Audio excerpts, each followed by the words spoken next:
Olá, meu nome é Júlia. Eu vou fazer a apresentação do meu trabalho submetido, que trata do sistema da soberania biológica e salvaguarda cultural no Brasil, explorando o regime jurídico do patrimônio genético e do conhecimento tradicional associado.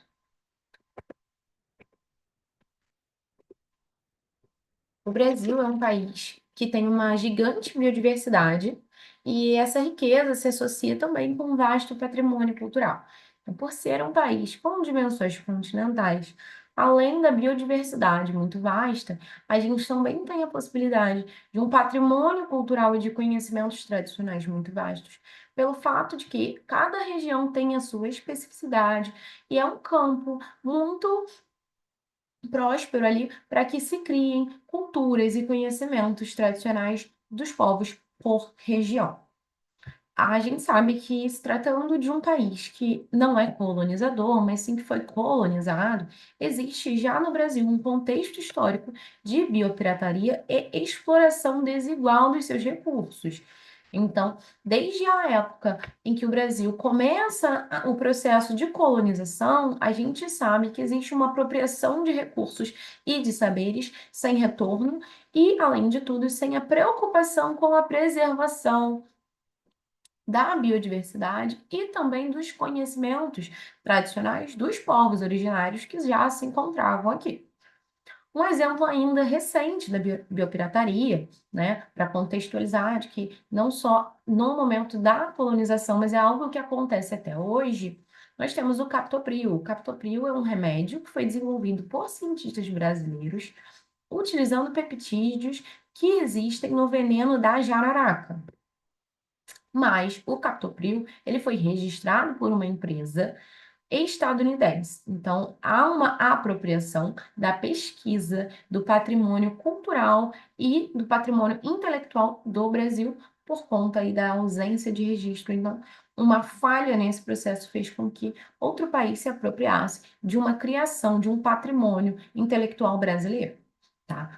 A grande resposta brasileira, apesar de já haver legislação através de medida provisória desde 2001, mas a grande resposta do Brasil para se adaptar a esse cenário em que a biopirataria vem ocorrendo é a criação da lei do CIGEM, que moderniza o nosso sistema de proteção e substitui o sistema anterior, que era extremamente burocrático, por um cadastro que é feito através do CIGEM. O objetivo da nossa pesquisa é analisar o regime jurídico brasileiro atual, que protege o patrimônio genético e o conhecimento tradicional associado, avaliando a eficácia da lei do CIGEM e também o protocolo de Nagoya no combate à biopirataria. Então, a gente vai discutir a promoção de justiça social para essas comunidades tradicionais no contexto em que são roubadas. A nossa metodologia foi qualitativa e exploratória, analisando normas e instrumentos de salvaguarda cultural e fazendo a análise comparativa com o regime que anteriormente existia, com a medida provisória 2186/16 do ano de 2001. Atualmente, o Brasil tem um modelo muito sofisticado que articula a nossa soberania nacional. Foi uma mudança bem radical com a promulgação dessa lei em 2015, porque o regime que anteriormente era estabelecido pela medida provisória, ele era um modelo de autorização prévia e que era centralizado e que era administrado pelo Conselho de Gestão de Patrimônio Genético. Nesse regime, qualquer pesquisa, qualquer desenvolvimento tecnológico que envolvesse o acesso ao PG ou CTA, ele exigia autorização prévia da União. Então, antes de iniciar a pesquisa, você precisava de autorização da União. E esse modelo de controle de entrada, ele era bem ineficaz e prejudicial, porque era uma burocracia muito excessiva que gerava muita morosidade também durante esse processo, uma dificuldade maior, tanto para quem estava querendo autorização, quanto para o governo realizar a fiscalização. Então, em 2015, com a lei do CIGEM, a gente promove uma desburocratização para revogar essa medida provisória e institui o CIGEM, que é o Sistema Nacional de Gestão de Patrimônio Genético e Conhecimento Tradicional Associado. essa mudança vira um cadastro eletrônico declaratório. Então, hoje no Brasil, os pesquisadores e as empresas, eles não precisam de uma autorização prévia para iniciar as atividades de acesso. Eles realizam um cadastro obrigatório e imediato no sistema e fornecem as informações sobre a atividade e sobre quais os recursos que vão ser utilizados. Então, dessa forma, o CISREM, ele faz a rastreabilidade com muito mais eficácia e o controle da inovação e da comercialização desses conhecimentos.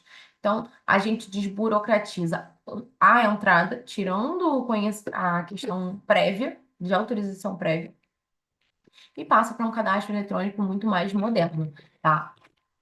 Com foco aí na rastreabilidade e na fiscalização da exploração econômica e da propriedade intelectual.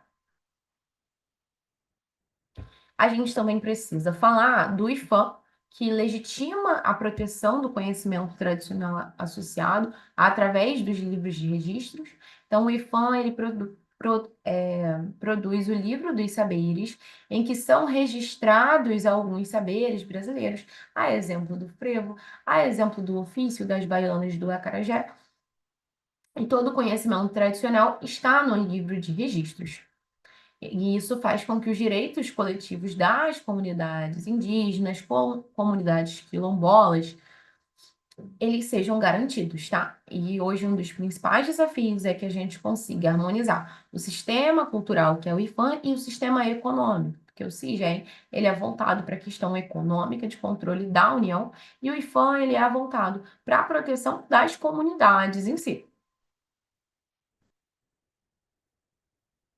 A nossa conclusão sobre o regime jurídico atual, com a lei do CIGEM, principalmente, é que é um método eficaz na proteção do nosso patrimônio genético e saberes tradicionais que reafirma a soberania nacional e a busca com a justiça social.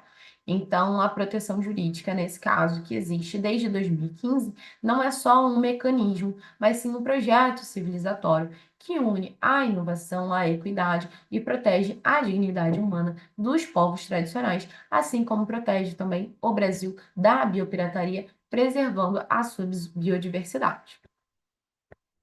E é isso, muito obrigada pela atenção.